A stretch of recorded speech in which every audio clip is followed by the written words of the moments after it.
ఏపీలో TDP BJP కాపురం మరెంతో కాలం కొనసాగే సూచనలు కనిపించడం లేదు. ఇప్పటికే ఇరు పార్టీల నేతలు ఒకరిపై ఒకరు దుమ్మెత్తిపోసుకుంటున్నారు. తాజాగా టీడీపీ ప్రభుత్వ తీరును బీజేపీ నేతలు తప్పుబట్టారు. కేంద్రం ఇచ్చే నిధులతో టాయిలెట్స్ కట్టిస్తామంటే బీజేపీకి పేరొస్తుందనే ఉద్దేశంతో టీడీపీ ఎమ్మెల్యేలు వాటిని అడ్డుకుంటున్నారని బీజేపీ ఎంపీ గోకరాజు గంగరాజు ఆరోపించారు. రాష్ట్రంలో ఏ అభివృద్ధి కార్యక్రమం జరిగినా అది మా చంద్రబాబు పరిపాలన గొప్పతనమే అని చెప్పుకోవడం, అలా జరగకపోతే కేంద్రం సహకారం ఇవ్వడం లేదని జనాలకు చెబుతూ బీజేపీని వెనక్కి నెట్టే ప్రయత్నం చేస్తోందని విమర్శించారు. ఇంతకీ త్వరలోనే టీడీపీ బీజేపీల కాపురం కుప్పకూలుతుందా? 2019 ఎన్నికల్లో రెండు పార్టీలు సింగిల్గానే ముందుకెళతాయా? ఈ బీజేపీ టీడీపీలు అది లవ్ అండ్ హేట్ రిలేషన్షిప్ అంటారు. ఎంతకాలం ప్రేమించుకుంటారో ఎంతకాలం ద్వేషించుకుంటారో ఎవరికి అర్థం కాదు. ఆంధ్రప్రదేశ్లో, తెలంగాణలో అయితే బీజేపీ తెలుగుదేశం గుడ్ బై చెప్పింది, గోవిందా గోవిందా అని చెప్పేసింది. ఇక ఆంధ్రప్రదేశ్ బీజేపీకి మాత్రం అటు మింగలేక కక్కలేక తెలుగుదేశంతో సంబంధాలు ఉన్నాయి.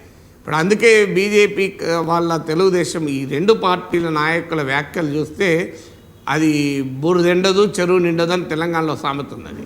సో అందువల్ల ఇది బురద ఎండదు చెరువు నిండదు అంటే ఈ రెండు పార్టీలు విడిపోవు కలిసిపోవు అన్నట్లుంటాయి.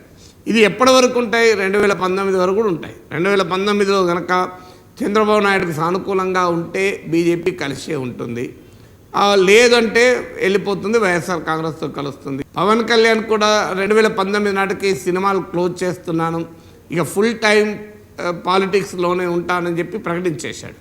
గబ్బర్ సింగ్ 2 పెద్ద హిట్ కాకపోవడం కూడా బహుశా ఈ పొలిటికల్ ఎంట్రీకి ఇంకా బలం చేకూరుస్తుందేమో.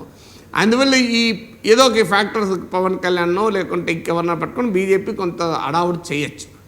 లేదు మోడీకి అనుకూలంగా కనుక వాతావరణం దేశంలో లేకపోతే, ఇప్పుడు రాబోయే అసెంబ్లీ ఎన్నికల్లో బీజేపీ ప్రతికూల పరిస్థితులు ఉంటే చంద్రబాబు నాయుడే గుడ్ బై చెప్పచ్చు. చెప్పి మా అన్యాయం, మాకు ముంచిర్రు, మోసం చేసిర్రు, చెప్పినట్టు ఇవ్వలేదు, ప్రత్యేక హోదా అన్నీగా తిట్టకుండా బీజేపీని తిట్టి ఎన్నికలకు కూడా పోవచ్చు. అందువల్ల ఏ పాజిబిలిటీనే ఉన్నాయి. టీడీపీ బీజేపీలు చౌరస్తాలో ఉన్నాయి, ఎటన్నా పోవచ్చు.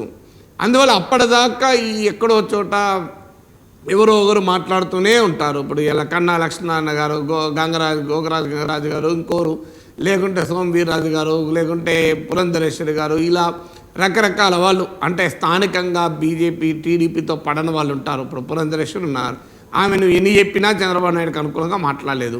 కన్నా లక్ష్మీనారాయణ ఉన్నాడు, ఆయనకు చారిత్రకంగా గుంటూరు జిల్లాలో తెలుగుదేశం వాళ్ళతో గొడవలు ఉన్నాయి. సో ఇలాంటి వాళ్ళంతా మాట్లాడతారు. కానీ వెంకయ్యనాయుడు మాట్లాడాడు, హరిబాబు మాట్లాడారు. ఏమైనా మాట్లాడితే చంద్రబాబు నాయుడు పొగుడుతూనే ఉంటాడు వెంకయ్యనాయుడు. సో ఈ గందరగోళం ఒకవైపు ఉంటుంది, మరోవైపు ఈ ఎత్తుగడలు స్పష్టత లేకపోవడం వల్ల ఏం చేయాలో అర్థం కాక బీజేపీ సొంతగా పెరగాలంటే బలం లేదు. తెలుగుదేశంతో ఉంటే బాధ, ఉండకపోతే బాధ. ఈ ప్రత్యేక స్థితి, ఈ ప్రత్యేక స్థితిలో బీజేపీ కొంతకాలం కొనసాగుతుంది.